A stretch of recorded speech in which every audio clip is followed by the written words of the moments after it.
I've made mention in previous videos about how there are so many different topics in the lost media community, both that have been around for years, and also new ones that are popping up all the time. This is honestly a pretty big contrast to how things were a few years ago, when you really had to go digging through the right places to find a search or learn about something new. But this abundance of lost media, and the interest people have in it, has also led to new progress on the opposite end of the spectrum as well: found media. I think media getting found is definitely more common nowadays than it was several years ago. And there's even a whole section on the main site, as well as the forums, dedicated to the archival of recently found content. Not only that, but I like keeping you guys in the loop about the searches I discuss as well, because no one can follow everything that gets found. So today, I'd like to revisit some topics from the channel that have either been found or have updates to discuss. If you've been watching my channel for the past year or so, then you are probably familiar with most of these, since I've covered them before. But even if you haven't heard of them, their discovery still makes for great stories. The first topic of the video is a really worthy entry, and something that a lot of people actually started following once we realized there's a good chance this piece of lost media could be found. About a year and a half ago, I made a video that discussed a topic known as Sammy, which was an animated sitcom created by David Spade that was sort of based on some events and people in his own life. It follows the main character named James Blake, who is a successful comedian and actor, when his dad named Sammy enters back into his son's life after several years to freeload off of his success while attempting to rebuild the family. This series was given one season, which had 13 episodes made for it, and overall, the concept was pretty interesting, with a distinct art style that could be seen from some screenshots of the show. However, these screenshots, some animation cells, and episode summaries were all that could be found online for this show for 21 years.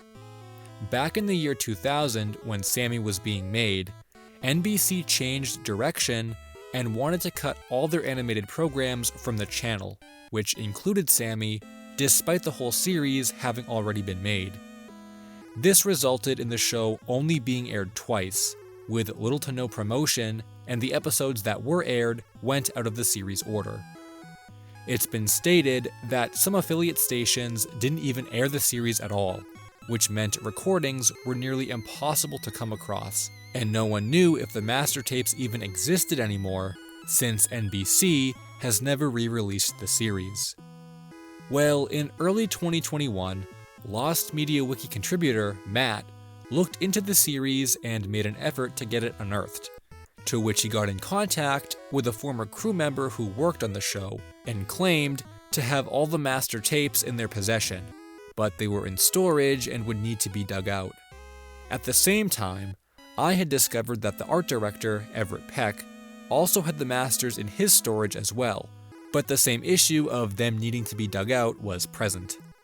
However, Matt's contact said they were really interested in getting them uploaded online and would make an effort to locate the tapes. But I had my doubts about this, as most of the time, interest in getting stuff like this unearthed becomes less of a priority as time goes on. But this is one time where I'm glad I was wrong, and after another couple months, the employee came through and gave Matt permission to upload the episodes to his YouTube channel, which gained a lot of hype. And by the end of 2021, all 13 episodes were archived, meaning the entire series has been saved and can be viewed. I'm really happy that such a good topic and good search effort came through, and honestly, after watching a few of the episodes, it's not a bad show. While some of the reviews during its premiere might lead you to believe otherwise, Matt's contact, as well as some others we've talked to, made it clear that the crew who worked on Sammy really enjoyed the job and work environment. It was just NBC that really didn't care what happened to it, and if the series had been given more time to grow, it could have found its own identity and fixed some of the issues the early reviews had with it. David Spade was also made aware that these were found, which is great, as he's made a few tweets in the past about not having the episodes and not knowing where to find them. This next topic has been a pretty popular request for me to make an update video about, and honestly, it's probably about time I cover it, since it's been a while since my first video on the topic, and there was a pretty major find that happened a while ago at this point. That topic in particular is the Super Y pilot, which in itself was a pretty big deal back when it was being searched for, and there was so much content being found for it, I'm kinda surprised it took us so long to look into it.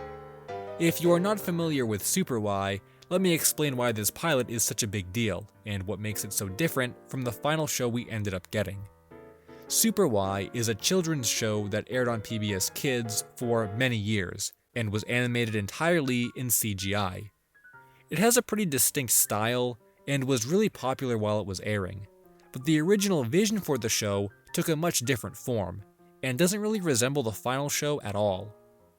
This one dates back to 1999, when the Super Y pilot was first created and pitched not to PBS, but instead to Nick Jr., and was produced by Angela Santomero, who created Blue's Clues as well. It featured stop-motion animation and characters that lived in the library with the ability to jump into storybooks and get their questions answered.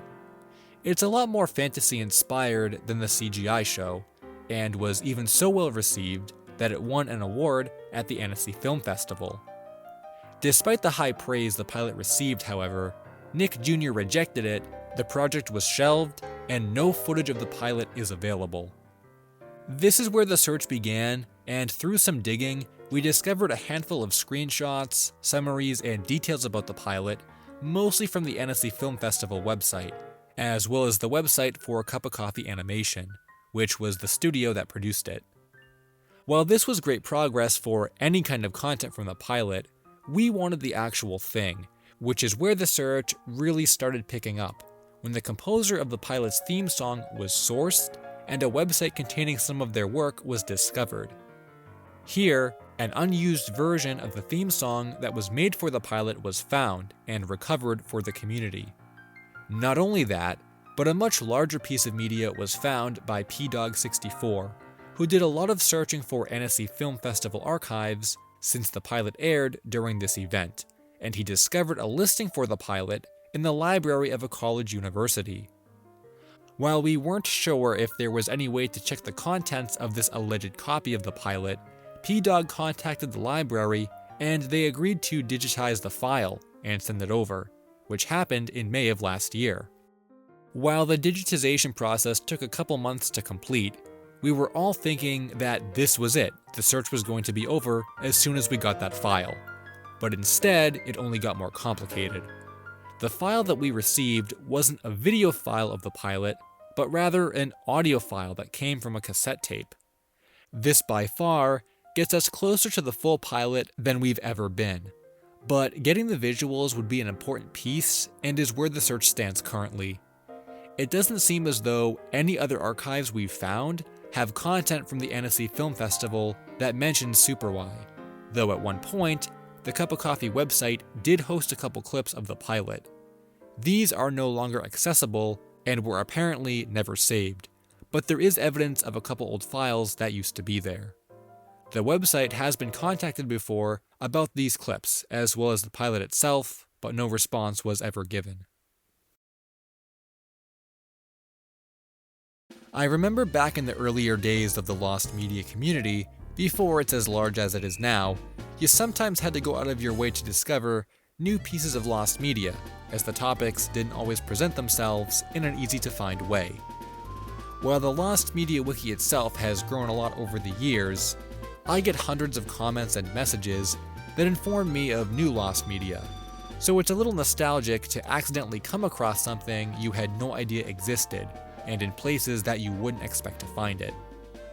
One of my YouTube friends named FrameRaider made a video last year about the CDI video game console, and covered several of the games released for it, which was only meant to be a review of its contents, but instead brought awareness to a new piece of lost media that had been completely undocumented and started a search for it.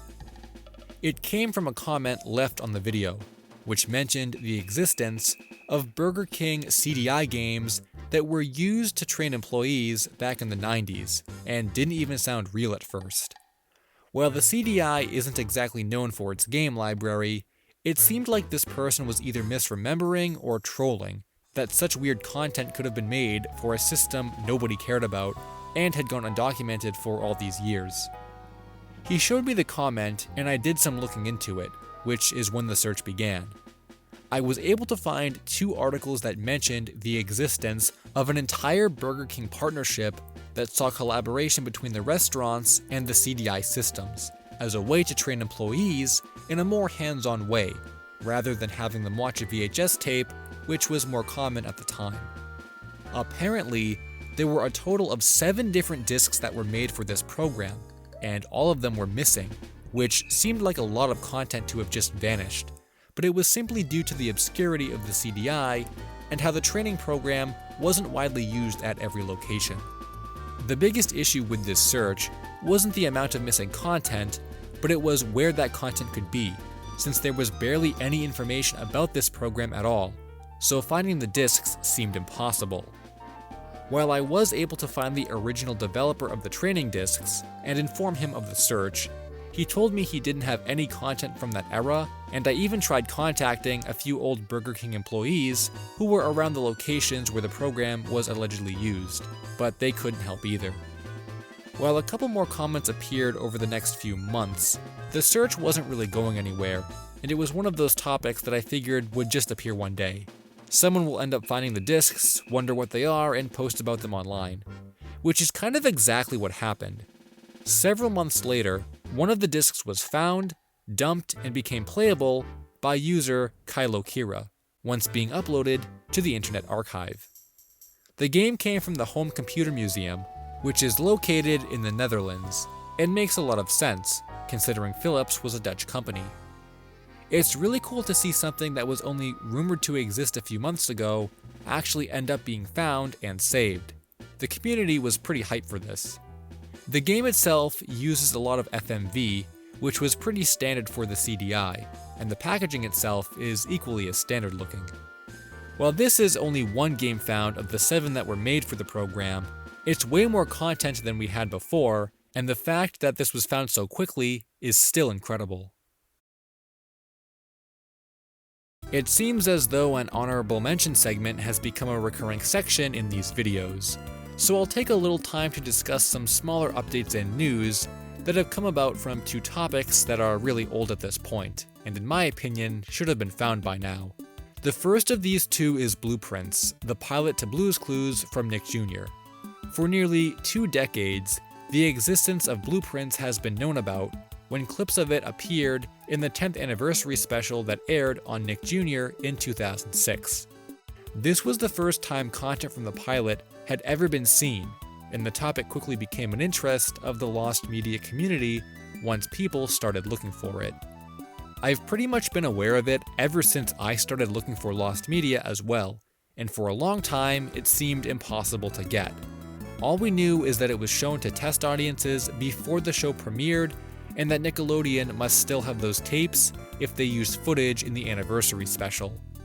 However, 2 pretty big reveals have been discovered since then, which point back to those tapes and Nickelodeon themselves. The first of which is series creator Angela Santomero, who posted a behind-the-scenes photo of her and Steve from the filming of the pilot on Instagram, where it was confirmed in the comments that she does have a copy of the pilot. But she has never made any comments about releasing it, which makes me believe she can't, and leads us back to Nick themselves. Most recently, in September 2021, the official Nick Jr. Twitter account posted never-before-seen clips from the pilot in celebration of the 25th anniversary, which proves they definitely still have a copy of it in their archives. I'm really not sure why they won't just release it and instead choose to tease us with clips, but I'm guessing this is directly related to why Angela can't release it herself. There's probably some kind of legal issues with Nick still having ownership over it. The second update I want to make mention of brings us back to what is probably one of the most talked about topics on the channel, JBVO.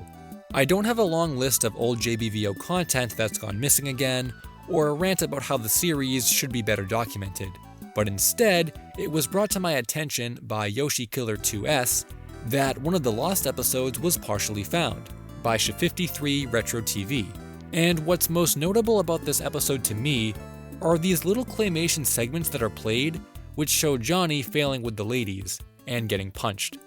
It's a funny little scene, and the claymation really stands out to me, which makes me wonder how many more special or unique segments like this were added throughout the series, and that makes me want to find the series even more. I still can't believe JBVO was cancelled so quickly after it began airing, and if the series did better, maybe we would have ended up getting some kind of home media release or something from Cartoon Network that better documented the series. One of the most exciting finds, in my opinion, that has come from the lost media community recently was completely unexpected and comes with a story that really shows you never know when or how a piece of lost media will be found. This topic is, again, one that wasn't even brought up that long ago, but was definitely obscure enough to the point where finding it wouldn't be as easy as looking through an old VHS tape. A couple years ago, I found an old thread on the Lost Media Wiki forums that discussed a movie that was made based on the Hamster Dance meme song from the early 2000s. It was called How the Hamsters Saved Winter and was completely lost, which is kinda strange considering how popular the meme used to be. This movie was barely mentioned online and was not available to purchase anymore, which is surprising when you consider that physical DVDs must exist if they could be bought at one point in time. The topic ended up piquing my interest, so I decided it would be a fun search and something worth finding, for better or worse, since this didn't exactly sound like a Hollywood blockbuster or anything. At the time, there was very little progress made in the search, and it took a lot of looking around just to find anything related to this project or the Hamster Dance brand nowadays, but eventually I did get some results.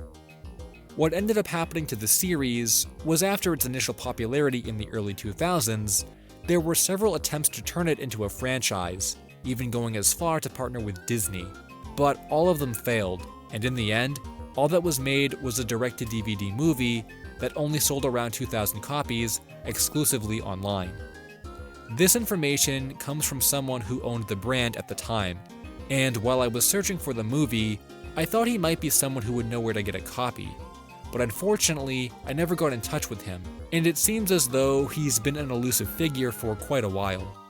Even the websites that were involved with the DVD's production, like Artwork and Cases, didn't respond to my emails despite being active and having the cover art of the movie still on their site. While I did have a couple other names to companies I wanted to contact at the time, I didn't have a lot of hope that they'd have anything I was looking for, and put the topic on the back burner for quite a while, even though I meant to pick it back up. But this is where the magic of lost media really comes into play, because even though I never contacted those couple email addresses I had, and had pretty much completely forgotten about the topic after a few months, earlier this year, the movie resurfaced in a way no one could have expected. In January, there was a user in the Lost Media Wiki Discord server named Jen, who was literally cleaning her room and found a copy of How the Hamsters Saved Winter, with a label written in Sharpie in a plain jewel case. I was really confused at first how this could have been the movie we were looking for, but Jen proved it's legit and explained the story of how she got it. When she was growing up, she wanted to be an animator, and visited someone her dad knew for some inspiration, and that animator was from the crew of How the Hamsters Saved Winter. He ended up giving Jen an autographed copy of the movie, which explains why the packaging looks like it does, and claimed the film was going to air on TV at the time. While that never ended up happening as far as we know, Jen checked after having found the DVD while cleaning, only to discover there was a community of people out there who were looking for a copy, and ripped it online for everyone to enjoy, including some bonus features like music videos and animations, which we didn't even know were on there. This is without a doubt one of the most unexpected finds of lost media that I've ever witnessed, and it literally took a set of very specific circumstances to get it archived, which I never would have been able to predict. And now, we have another Christmas special to enjoy, along with Rhapsody Street Kids. The chances of someone having met the director, got a copy of the film, forgot about it for years, found it again, and was interested enough to look into it are so small. But sometimes that's all you need, and it's the beauty of lost media. While most searches do require a lot of time and effort being put into making the right contacts and finding the right people, like in the case of Sammy and the Super Y pilot, there are definitely those instances where searching can only take you so far. It's kinda cool how we have a good mix of that in the community, and it makes the surprise finds that much better. Definitely check out the Found Media section in the forums, and visit the main site frequently, as Found Media gets posted on the homepage all the time. There's even an invite to the Lost Media Wiki Discord server, which has a Found Media discussion channel as well. Spreading the word about Found Media is just as important as lost media, and can sometimes be challenging, but these resources are great ways of following news in the community. Hey guys, I hope you enjoyed the video. Be sure to check out some of my other game-related lost media videos. Thanks for watching, and until next time, Finn.